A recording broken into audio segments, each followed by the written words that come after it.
Katika episodi ya 5 tulipokuwa tumekomea ni mara baada ya kumshuhudia Mwamba Jaylee akiwa yuko hospitalini kwa bidada Hwayang ambaye mtoto wake alikuwa anaumwa, lakini wakati wote bidada alikuwa anatamani kuwa jirani sana na Mwamba. Naye bidada Bongsang kumbuka kwamba alikuwa amepanga appointment na jamaa, lakini kwa bahati mbaya jamaa yuko busy hospitalini, akazima simu kabisa mpaka akatoa betri. Sasa kuna siri kubwa sana inayoendelea inayosababisha Mwamba Jaylee kujali sana familia hii. Ukweli ni kwamba Mwamba Jaylee ndo akawa anapewa ripoti juu ya hali ya mtoto kwa wakati huu. Mama mtu alikuwa akitetemeka sana nyakati za usiku, ikabidi Mwamba kumsogelea na kwenda kumfunika vizuri kidogo. Na ripoti ya daktari inasema kwamba mtoto alikuwa anasumbuliwa na homa ya kawaida wala si ugonjwa mkubwa sana kihivyo. Basi bana, nyakati za usiku mtoto akawa anagunaguna akisema kwamba baba, tena alikuwa akitaja kwa jina lake. Hasa namna ambavyo Mwamba Jaylee anamtazama huyu mtoto akawa anakumbuka mbali sana. Ile ajali ambayo Jaylee aliwahi kuipata ya gari ndio ilisababisha kifo cha babake na huyu mtoto. Kwa Mwamba alikuwa anajali sana juu ya familia hii. Kesho yake ilipoweza kufika, Mwamba Jaylee akatimba katika kituo cha polisi kumfuata bidada Bongsang. Leo ni kwenda kumwomba msamaha kwa kuahirisha mtoko wa siku ya jana, lakini bidada Bongsang akasema wala hasijali, amemsamehe kabisa.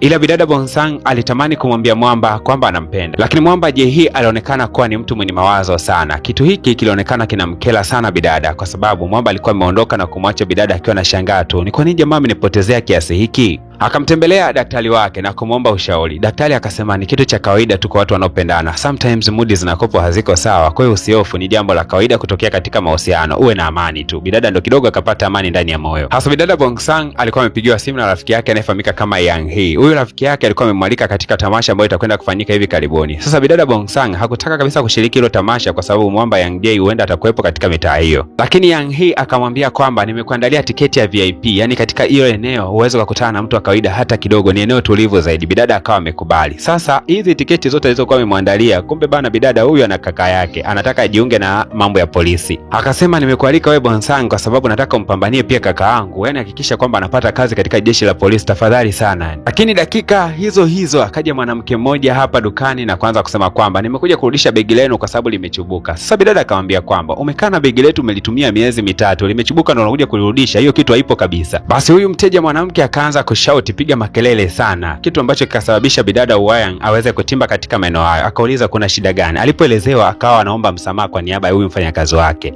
Ukweli ni kwamba huyu mteja ni mteja wa VIP, yani ni wateja wale ambao wana pesa mingi sana. Baada ya kuomba msamaha akasema bado sijalizika, nataka huyu bidada Yang Hee ndiye aweze kuniomba msamaha tena kwa kupiga magoti. Sasa bidada Bongsang kumbuka kwamba hayuko mbali na huyu Yang Hee ni rafiki yake kweli. Akashangaa kwa kwamba rafiki yake anapigishwa magoti, akaanza kusema kwa nini mnampigisha magoti nyie? Mwanamama hana muda wa kubishana na maskini, alimlamba bidada Bongsang kibao kizito. Bidada alipotaka tu kurudishia, Hwayang akawa amemzuia. Dakika hizo Mwamba alikuwa anashuhudia tukio hili kwa mbali, ile alikuwa amechili tu. Ikabidi bidada Bongsang asitake mambo yawe mengi sana, akawa anaondoka pale, ila alitaka kuondoka na bidada Yang Hee. Ila yule mwanamke akasema wewe unaondoka unaenda wapi? Je, niomba msamaha? Piga magoti hapo niombe msamaha ndio ondoke. Sasa Mwamba Jaylee aliposikia kwamba msichana wake eti apigishwe magoti akajitokeza akasema haya bidada ondoka zako, lakini akaambiwa kwamba lazima upige magoti. Na Hwayang akasema kwamba lazima bidada Bongsang apige magoti kumomba mteja msamaha. Haraka sana mabodyguard ndani ya kampuni wakaanza kumpigisha bidada magoti kwa lazima, lakini Mwamba Jaylee hakutaka kabisa jambo hili liweze kutokea. Akaenda akamchukua bidada Bongsang na kumtoa nje ya kampuni bila hata kupiga magoti. Sasa kumbuka kwamba bidada Bongsang ana hasira sana na huyu jamaa kwa sababu juzi alikuwa amempotezea wakati alikuwa anataka kumtongoza. Akasema kwamba usiingilie mambo yangu kuanzia leo, lakini Mwamba akasema kwamba sio kwamba nakuingilia, ila mimi ndio mtu pekee ambaye naweza nikakulinda wewe. Na Mwamba aligundua kwamba bidada hayuko sawa kabisa, ikabidi kumwashia pikipiki na moja kwa moja akawa anamtoa nje ya mji. Sasa lengo la kumtoa nje ya mji ni kwamba wao maafande wale wanakuaga ni maafande wa mji na mji. Sasa ukimtoa nje ya mji mwingine anakupa mtu wa kawaida. Na Mwamba Jaylee alimpeleka bidada katika jumba fani la kale kidogo, akamwandalia chai na kumwahidi kwamba atamlinda katika kila baya ambalo litakwenda kumpata, atahakikisha kwamba halimpati kabisa bidada. Basi wakiwa wamekumbatiana kwa jirani kabisa, Mwamba akaanza kushare stori zake za udogoni na bidada akawa na share, lakini kawaida kujulikana kwamba Mwamba wazazi wake alishafariki zamani sana, ila bidada wazazi wake wote wako hai, ila tofauti ni kwamba waliweza kuachana. Bidada Bongsang akasema sipati picha maisha yako yalivyokuwa ni magumu pindi ulipoweza kuwapoteza wazazi wako katika umri mdogo. Mwamba akajikuta anaanza kulia tu, ikabidi bidada Bongsang aweze kumkumbatia ili kuweza kumfariji. Palipokucha alfajiri, basi walikuwa na furaha kweli kweli, namna ambavyo walikuwa wakiongea wakipanga juu ya maisha yao ya baadaye, na namna ambavyo walikuwa wakifurahia kuendesha pikipiki, na moja kwa moja basi wakawa wanarudi tena kuelekea mjini mpaka zilipofika nyakati za usiku wakawa wamefika town. Hasa bidada penzi limemnogea kweli kweli, anaogopa hata kuingia ndani. Mimi naogopa kuingia, naogopa kuingia nyumbani kwake. Ikabidi Mwamba Jaylee aweze kumbeba kumbeba bidada na kumuingiza ndani, kisha akawa anamuaga. Bidada bado akatoka nje akamkumbatia jamaa, mimi nakupenda. Jamaa akasema nakupenda pia. Basi bidada ndo akawa amemuaga hivyo. Hasa Mwamba Jaylee alipoweza kurudi nyumbani akakutana na bidada Hwayang akisema kwamba hivi, unajua yule mwanamke ambaye umemzuia Bongsan asiweze kumwomba msamaha wa kupiga magoti, unajua ni mke wa kiongozi mkubwa sana serikalini? Mwamba akasema najua vizuri kabisa na ndahakikisha kwamba jambo hili nalivalia njuga peke yangu. Kumbuka kwamba Mwamba Jaylee ni mtoto wa mjini, mtoto ambaye amelelewa katika mazingira ya mtaa. Basi akamfuatia yule mama katika gari yake, akawa amemgusa katika maeneo ya mdomo, akamwambia mama, kama nimeweza kuingia ndani ya gari yako ambalo ulikuwa umeweka loki, basi nakuhakikishia kwamba usalama wako ni mdogo sana kama ukichafua kampuni yetu. Kwa hiyo Mwamba alikwenda kumuonya huyu mwanamke kwamba asije akasubutu kuichafua kampuni yao hata kidogo. Hasa huku upande wa pili bidada Bongsan akiwa na Mwamba Maro. Kumbuka kwamba Maro anampendaga sana bidada Bongsan. Sasa walikuwa wanawasha defender yao, wanagundua kwamba haiwaki. Ikabidi kumwagiza bidada nenda kule kwenye buti kaniletee spana. Bidada akasema kwenye buti si ukafuate wewe. Mwamba akasema hapana, wewe kafuate wewe bana tafadhali. Basi moja kwa moja bidada akawa ameelekea huko kwenye buti kuja kufungua hivi mapulizo kama yote, bonge la surprise. Basi Mwamba alipoona kwamba bidada ameweza kuiona yale maputo akafunguka na kusema nakupenda bana, wewe ni ujumbe wangu. Bidada akachungulia dirishani akaingia ndani ya gari akasema mwanangu, wewe tafuta mtu sahihi atakaye kufaa, mimi tayari na mtu wangu, nisamee sana. Sasa bidada Bongsan nyakati za usiku anarudi nyumbani anagundua kwamba baba yake alikuwepo hapa nyumbani. Akasema kwamba kuna kazi ambayo nitakuwa naifanya jirani kabisa na mazingira yenu, kwa nitakaa hapa nyumbani kwako usiku wote. Yaani kiufupi baba yake na bidada Bongsan hanaga ustaarabu kabisa, na ndio sababu mama yake aliweza kuachana naye. Bidada akiwa amechoka sana, mzee wake akamwambia kwamba niandalie tambi changanya na mayai, yani kawa anateja vitu ambavyo bidada vitamlazimisha kwenda kununua dukani. Bidada akafanya kama ambavyo baba yake alikuwa amemwambia. Nyakati za usiku tena mida ya saa 8 hivi akamwambia niandalie tambi nyingine. Sasa bidada amechoka sana na usingizi mzito, majukumu ya kazi ni mengi, lakini mzee anamtumikisha makazi mengi tu usiku mzima. Dada akashika picha ya familia inayomuonesha yeye, mama yake pamoja na baba yake, kipindi ambacho baba yake alikuwa ni mzingwaji hivi ikasababisha mama yake aweze kuondoka. Akamwambia baba, hivi unajua tabia zako ndio zilisababisha mama aweze kuachana na wewe. Mzee akakasirika akapiga meza akasema hata wewe unafanana na mamako vile vile. Kwanza silali kwako kabisa, magumashi kabisa wewe mzingwaji mkubwa. Mzee akawa anaondoka. Hapa bidada Bongsan ndo akawa ameelewa kwa nini mama yake aliweza kuondoka kwa mwanaume huyu. Basi kesho yake akaamua kumtembelea mama yake katika mgahawa fulani. Mama mtu alishangaa sana kumwona mtoto wake leo amekuja katika mgahawa wake, hakuamini kabisa. Lakini mtoto mtu alikuja na kusema kwamba mama, nitakuwa nakuja kula mgahawani kwako kila siku, nataka kula chakula ambacho unakipika wewe. Na baada ya bidada Bongsan kutoka kwa mama yake, moja kwa moja akaelekea kukutana na Mwamba Jaylee. Walipoweza kukutana, Mwamba Jaylee aligundua kabisa kwamba bidada Bongsan huenda ana huzuni ya ndani kwa ndani. Akamwambia kwamba kuanzia sasa hivi usinifiche jambo lolote linalohusu maisha yako, kwa sababu mimi ni mpenzi wako ujue. Lakini Mwamba Jaylee naye akaamua kwenda kwa bidada Hwayang na akamwambia kwamba mimi na bidada Bongsan sasa tuna mahusiano rasmi. Bidada kuonekana hata kushtuka, ila akasema kwamba je, umemwambia Bongsan kuhusiana na jana yako? Maisha yako ya zamani yalikuwaje? Unatakiwa kumwambia kila kitu kinachohusu maisha yako wewe mwenyewe, kwa sababu pindi atakapokuja kugundua yeye mwenyewe itakuwa ni ngumu sana katika mahusiano yako. Mimi nilikuwa nakupa ushauri tu, sawa